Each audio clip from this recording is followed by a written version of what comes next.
Saya seorang penakut, tapi saya selalu penasaran dengan cerita misteri. Banyak tempat menyimpan cerita, beberapa di antaranya cerita angker. Benarkah arwah gentayangan menghantui manusia? Apa sebenarnya yang terjadi? Saya, Maharani Asmara Dewi, mencari jawabannya.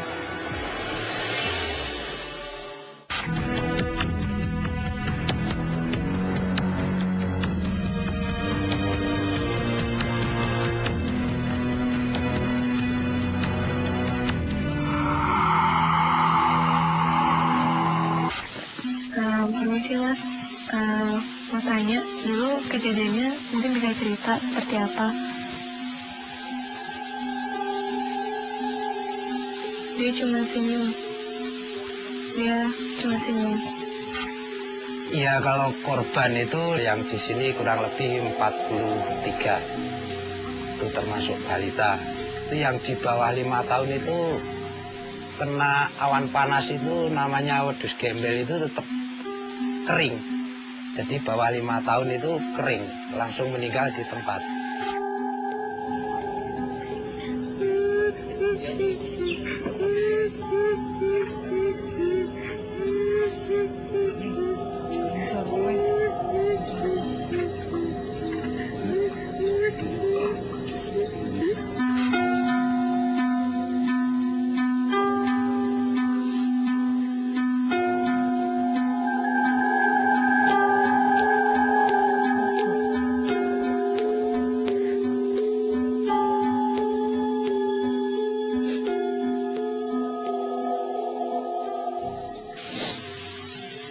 Saya di kuping itu kayak mereka tuh teriak-teriak minta tolong, jangan mereka di situ kasihan, kayak bilang ngeliatin kita, dan kayak kita tuh menyelamatkan mereka, jadi kita tuh kayak cuma bisa nangis dan pengen kita keluarin mereka dari sini. Itu waktu itu saya bersih-bersih rumah itu ada terdengar orang menangis, tapi kalau dicari di mana arahnya itu nggak jelas, tapi suaranya jelas. Tapi tempatnya di mana itu tidak tahu. Seperti orang menangis, suaranya hanya satu. Kalau lampu di atas jalan itu banyak yang tahu.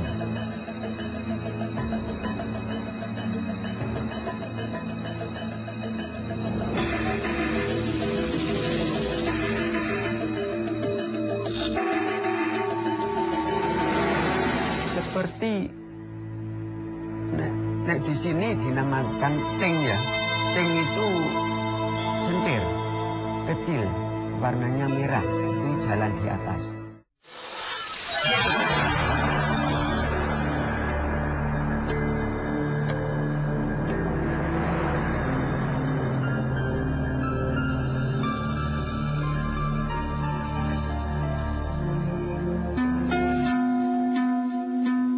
Turgo, sebuah dusun yang terletak di desa Purwobinangun, Sleman, berada di lereng Gunung Merapi, salah satu gunung teraktif di Indonesia.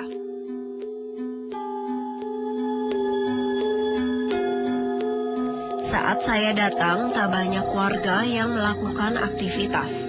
Dusun terlihat sepi.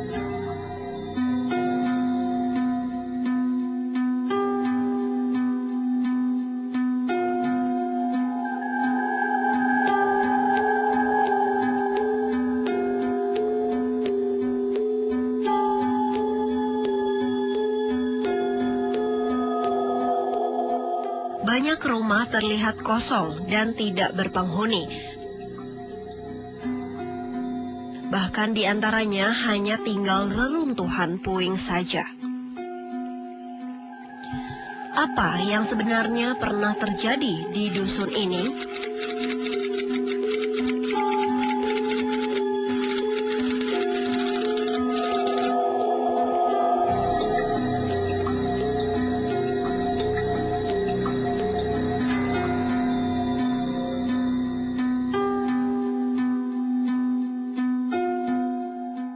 Bersama Jane, teman saya yang indigo, saya melakukan penelusuran.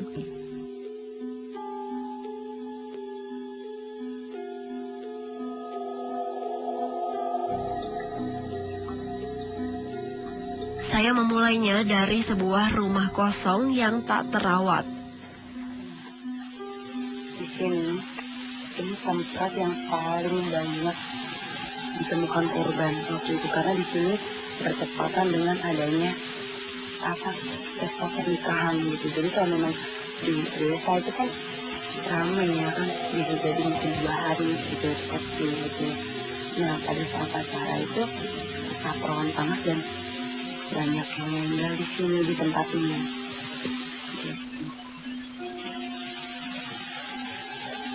Kamu kayak dalam gakauannya berkurang di sini. Lebih berkurang sih. Kamu lihat apa? Di sini Kak nih. Ini di pohon ini. Yang depan ini. Ini. Iya. Itu ada laki-laki. Dia kayak pakai baju kemeja. Terus celana panjang, dia kayak megang kondangan gitu, dia rapi banget. Dia korban ini ya. Oh ini dia korban. Salah satu korbannya laki-laki. Dia kan bisa komunikasi sama dia nggak? Karena sepertinya sih yang aku tangkap dia nggak ini sama kamu ya, nggak yang kita tolong gitu ya. Dia nggak, dia biasa, dia diam di situ doang sih. Cuman kayaknya emang orangnya sedikit sombong gitu. Tapi mungkin aku bisa coba sedikitnya kamu mungkin komunikasi sama dia. Karena mungkin mau tanya apa? Ya ini kenapa dia di sini? Apa dia di sini? Mungkin juga sekalian dengan waktu ceritanya mungkin gimana ya? Misalkan dia menyeritain itu.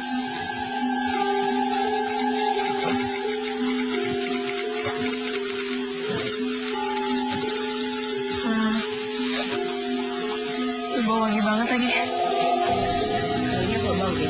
Bau wangi banget. Permisi Mas, mau tanya dulu kejadiannya, mungkin bisa cerita seperti apa? Dia cuma senyum. Sebenarnya kayak dia mau cerita, cuman emang mungkin ada orang sosok lain yang emang buat dia cuma bisa senyum itu tadi. Cuma aku nggak tahu itu sosok lainnya siapa.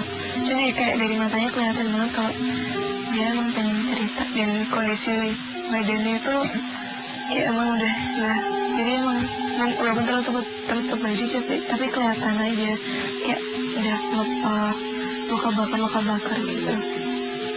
Kalau dari kayak bentuk fisik itu, yang bentuk mukanya udah yang kayak kupingnya yang satu kali ya dia.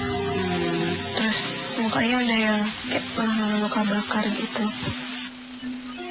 Sepi, sunyi, begitulah kesan saya mengenai Dusun Turgo. Komunikasi Jen dengan makhluk gaib menyimpan tanda tanya. Apa sebenarnya yang pernah terjadi di sini?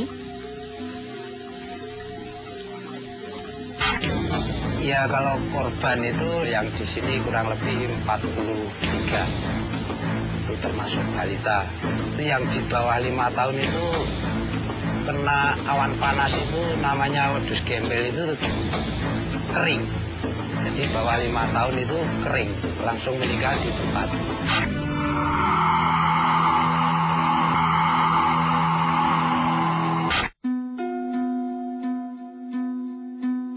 Penelusuran saya malam ini terus berlanjut. Begitu besar tanda tanya yang ada di kepala saya.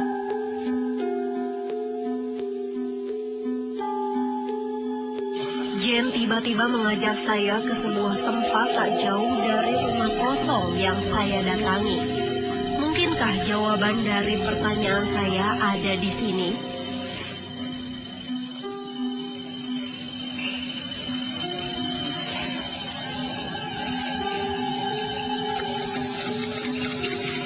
mungkin memang ada yang menyiapkan ini untuk cara mereka berdoa. Sebuah tragedi ternyata pernah terjadi di Dusun Turgo. Kejadiannya sekitar 20 tahun yang silam. 22 November 1994, Suasana di Dusun Turgo pada hari itu ramai. Kerabat serta keluarga Marijo dan Wantini berkumpul menghadiri pesta pernikahan mereka. Pesta pernikahan diadakan di kediaman keluarga Wantini yang terletak di lereng Gunung Merapi. Saat itu Gunung Merapi dalam keadaan tenang, tak ada tanda akan meletus. Namun siapa sangka bahaya mengancam siap datang. Waktu meletus 1 kali, 2 kali itu tetap sini masih kelihatan. Puncak Turgo pun masih kelihatan. Nah ketiga kali letusan udah, angin kan kencang dari selatan. Udah balikan ini. Jadi mepet Gunung Turgo ini, terus turunnya awan panas ke sini. Musdi Antoro, kakak sang pengantin wanita Wantini, tak menyangka keluarganya menjadi korban awan panas Merapi yang mereka sebut sebagai wedus gembel. Ya kalau korban itu saya kurang tahu jelas, tapi kalau yang di sini kurang lebih 43. Itu termasuk balita. Itu 43 waktu itu. Terus kondisi korban itu yang di bawah 5 tahun itu kena awan panas itu namanya wedus gembel itu tetap kering. Jadi bawah 5 tahun itu kering, langsung meninggal di tempat. Musdi Antoro selamat karena pada saat kejadian ia sedang ke pasar membeli kebutuhan pesta. Namun ia harus kehilangan anggota keluarganya, termasuk istri dan anaknya. Karena di sana banyak orang merintih minta tolong, saya juga berusaha mencari di mana yang minta tolong itu, melihat kondisinya. Kalau yang kondisinya masih bisa jalan, saya ajak jalan di pinggir jalan. Kalau yang ya saya cuma ngingat, di sana ada, di sana ada. Nah itu. Terus yang cukup banyak itu di tempat manten. Tempat manten itu karena rumahnya roboh, ada yang tengkuknya kena belandar. Belandar atau kayu penyangga rumah menimpa Marionto. Tapi siapa menyangka kayu tersebutlah yang justru menyelamatkannya. Kayu belandar menutup sebagian tubuh Marionto dan melindungi dari terjangan panasnya wedus gembel. Ia menjadi satu-satunya korban yang selamat dari wedus gembel yang menyapu pesta pernikahan kala itu. Kejadian tersebut membuat tubuhnya cacat permanen, bahkan ia tak lagi memiliki daun telinga. Begitu pun belajar kanten belajar. Ulang itu petik lewer nih kok.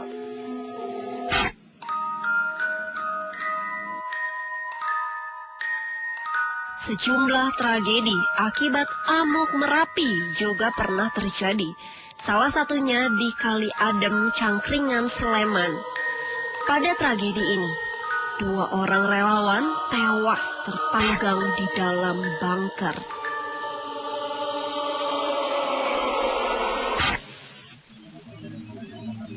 Semoga jangan maju-maju. Soalnya di situ ada korban bunker ini mungkin sekitar 4 tahun yang lalu. Dia bule, keluarga negaraan. Aku nggak tahu dia keluarganya, dia tidak pernah memberitahu.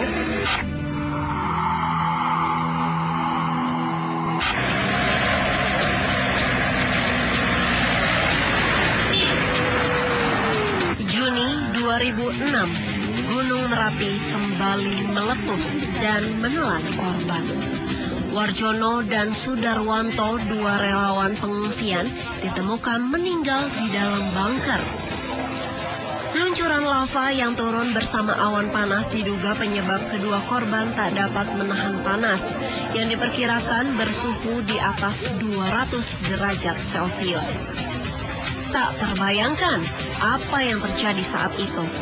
Bunker yang dibangun sebagai tempat berlindung dari letusan Gunung Merapi ternyata tidak aman.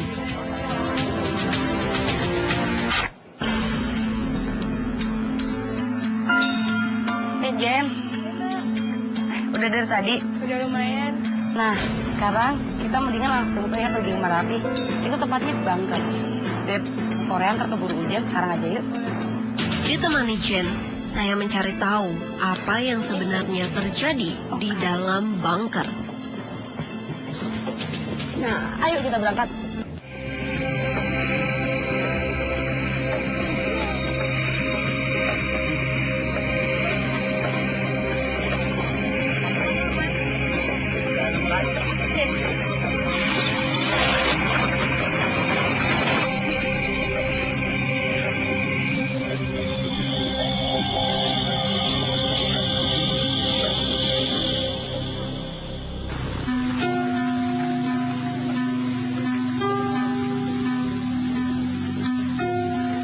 Ini dia bunkernya.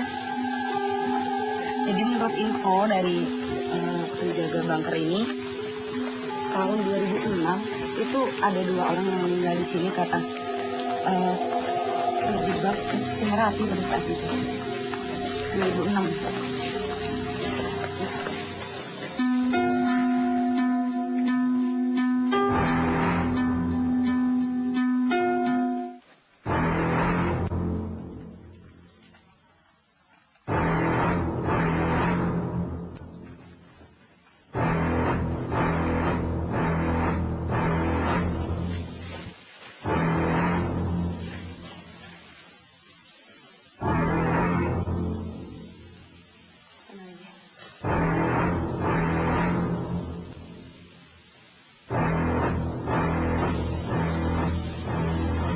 Tunggu Kak, jangan maju-maju.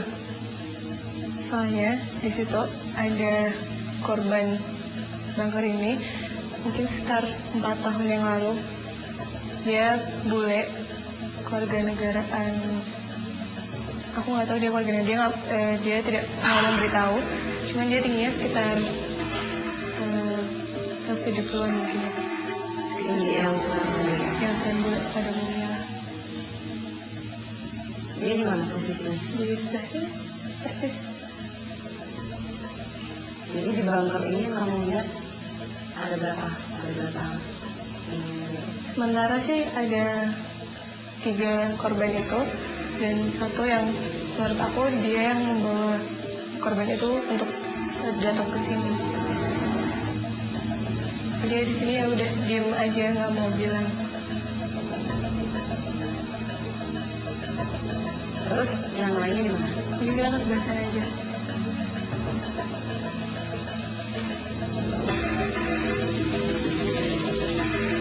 Nah Kak, di sebelah sini ada korban yang tahun 2006 yang Kakak tadi bilang. Itu kan mereka relawan tuh kan. Relawan, jadi yang satu kayaknya emang dia mapala gitu. Orangnya badannya agak besar, hitam, tidak terlalu hitam, kayak coklat gitu. Terus Indonesia, emang orang Indonesia, rambutnya gondrong, agak gondrong gitu. Oh jadi kayak dia fisiknya bukan kayak tipe cowok laki gitu ya pokoknya. Cowok mapala-mapala gitu lah. Oh gitu. Terus dia pakai baju apa? Dia posisinya di mana? Dia pakai kaos dan celana pendek.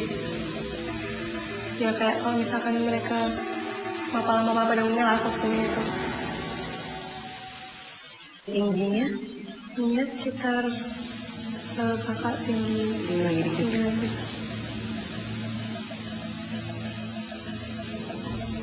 Jadi dia ini bisa tetap ada di bunker ini tuh gimana ceritanya? Kamu bisa mungkin tanya atau kamu ada informasi? Mungkin gini aja, aku tanya kenapa dia bisa sampai bunker ini gitu. Mohon maaf Mas, boleh tanya kalau misal kenapa Mas ada di bunker ini? Mungkin bisa cerita. Dia bilang kalau dia datang ke bunker ini sama temennya itu karena dia dibawa sama agak bukan orang kayak tinggi banget, hitam, tingginya tinggi banget, sepohon mungkin, terus orang hitam banget, dan itu katanya dia bukan penunggu asli bunker ini. dia penunggu asli di hutan atas. Dan itu emang kerjanya buat bawa korban ke bunker ini tuh. Jadi yang kamu lihat memang nilainya tadi pun dari Iya, sama sumbernya juga dibawa oleh yang hitam tadi itu. tapi dia lumayan enak ya untuk diajak komunikasi, Iya. dia bisa jawab ya.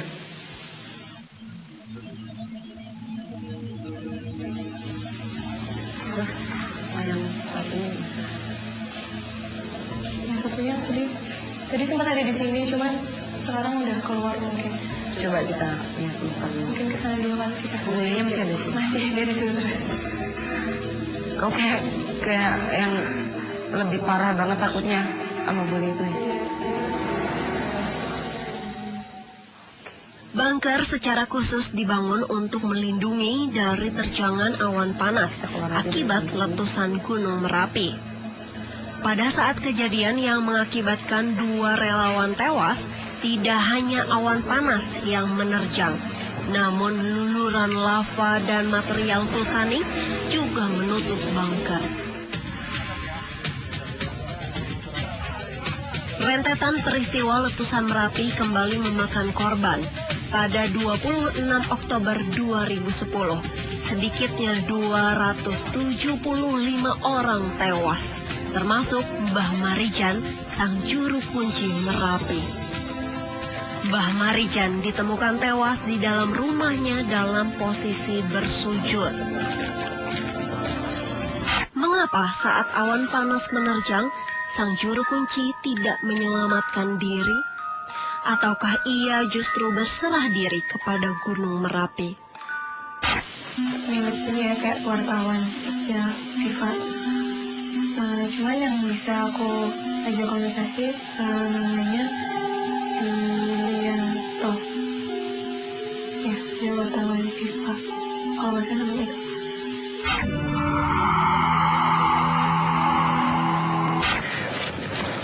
Gunung Merapi kembali meletus di tahun 2010. Awan panas dari erupsi Gunung Merapi menewaskan lebih dari 275 orang. Letusannya menyisakan kerusakan di pemukiman sekitar lereng Merapi. Mas Penewu Ki Surak Sohargo atau penjaga Gunung Merapi turut menjadi korban. Mbah Marijan ditemukan tewas di dalam rumahnya.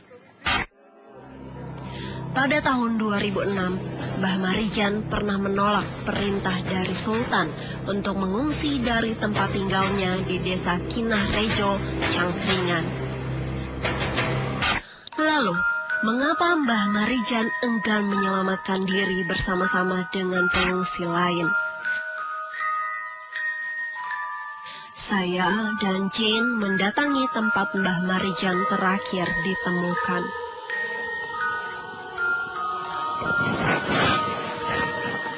Nah, Jen, ini di sebelah kanan aku, ini dulu adalah kediaman rumah Mbah Marijan, ya, Kunjan Merapi, ya kan tahu kan.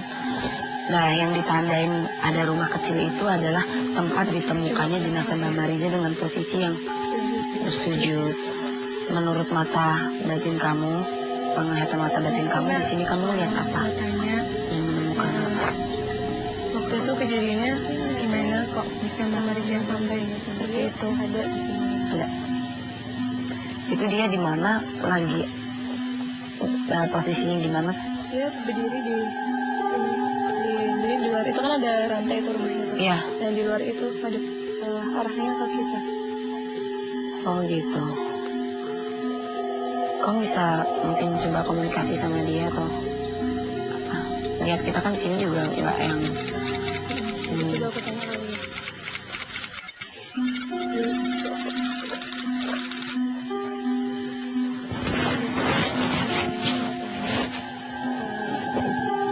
Itu kejadiannya gimana kok bisa Mbak Marijan sampai seperti itu.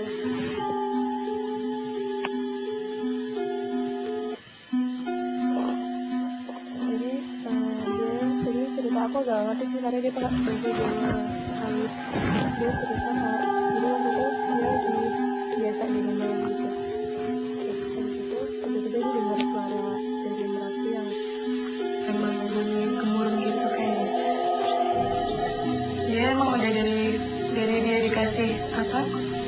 dikasih tugas buat jagain Merapi, dia emang bertekad tidak mau meninggalkan gunung ini walaupun kondisinya berbahaya buat dia. Terus waktu itu dia posisinya emang dengan suara gemuruh dan emang udah disuruh turun sama semua warga yang ada di atas atas juga. Tapi dia tetap tidak mau turun karena dia tetap ingin menjaga Merapi sampai akhir hayatnya dia. Kebetulan dia lagi lagi ada diri di situ, terus akhirnya dia berpikiran dia bakal tetap di situ sampai memang kalau misalkan emang takdirnya dia buat meninggal di situ, ya udah dia akan meninggal di sini bersama dengan Merapi. Akhirnya dia waktu itu memutuskan untuk berdoa, dia sholat. Nah, waktu dia bersujud itu dia mendoakan supaya setelah dia meninggal ada orang lain yang mau menjaga Gunung Merapi ini lebih baik dari dia. Kemudian dia meninggal ditemukan dalam posisi bersujud gitu.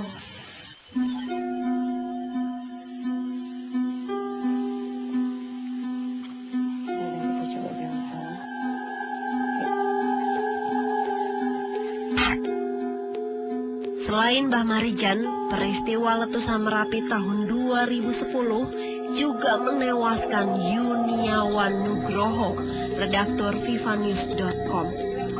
Jasad Yuniawan ditemukan tewas di dekat rumah Mbah Marijan di desa Kinah Rejo, Sleman, Yogyakarta. Sesaat sebelum kejadian, Vivanews kehilangan kontak dengan Yuniawan. Pukul 5:02 sore, kontak terakhir Yuniawan dengan seorang temannya, terdengar suara Yuniawan yang menyebutkan akan adanya api.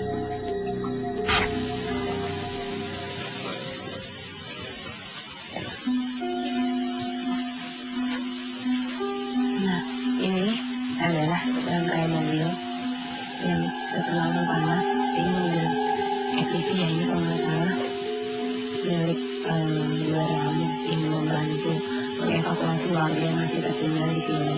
Terutama pada saat itu sepertinya Corona gimana turun. Serem sih kalau melihat rangkaiannya, dan coba kamu mungkin bisa kayak lihat ada apa dari mata itu. Kira kalau yang aku lihat ini mobilnya milik ini ya, kayak wartawan ya, Viva. Cuman yang bisa aku ajak konversasi namanya dia wartawan Viva, kalau nggak salah namanya itu.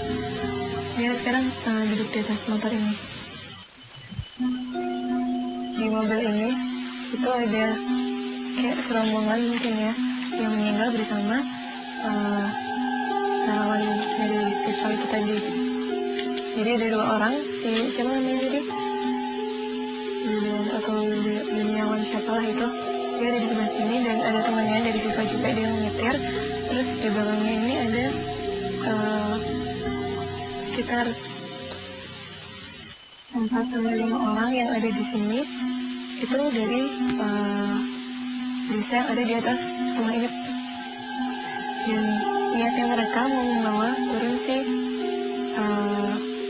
orang-orang ini ke bawah untuk menyelamatkan, tapi ternyata awal panasnya udah keburu turun. Ada 5 orang, yang di belakang itu 2 laki-laki, yang di belakang sendiri, dan yang duduk di tengah itu ada 1 ibu-ibu, terus ada anaknya sekitar umur 15 tahunan, anaknya cowok, sama 1 lagi ada anak perempuan mungkin seumur aku kali gitu.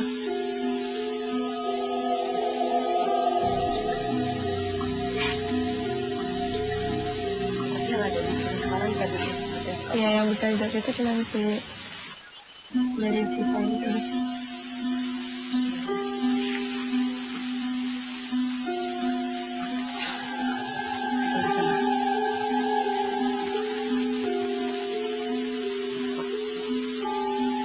Posisi Gunung Merapi dengan keraton dan dengan pantai selatan.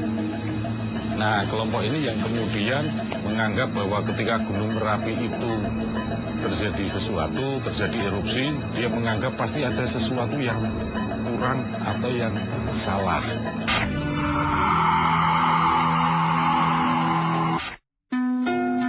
Merapi dengan segala kedahsyatan letusannya dianggap penuh dengan hal gaib. Untuk menghormati kesakralan Merapi, upacara Labuhan Merapi selalu digelar masyarakat dan Kesultanan Yogyakarta secara turun-temurun. Upacara Labuhan merupakan salah satu bentuk ritual Merapi tak lepas dari masyarakat Yogyakarta, yang merupakan doa persembahan kepada Tuhan atas rahmat dan anugerah yang telah diberikan. Masyarakat berjalan mengiringi para abdi keraton dengan membawa sesaji untuk diserahkan kepada leluhur mereka, yaitu Kiai Sapu Jagat. Sebetulnya sesaji di samping makanan, tapi ada pakaian, ada apa yang dari keraton itu dibuang, diserahkan itu ke selatan ke keraton. Tapi juga ada yang ke Merapi ya berupa ya makanan, ya apa ya, ada tumpeng, ada apalah. Ya artinya berdoa lah sebetulnya, dalam di situ ada doa untuk supaya artinya apa, gunung ini tenang, gunung ini apa namanya menjaga gitu. Masyarakat pernah menangkap gambar-gambar yang unik dan sering dihubungkan dengan kegaiban dan mistis Gunung Merapi.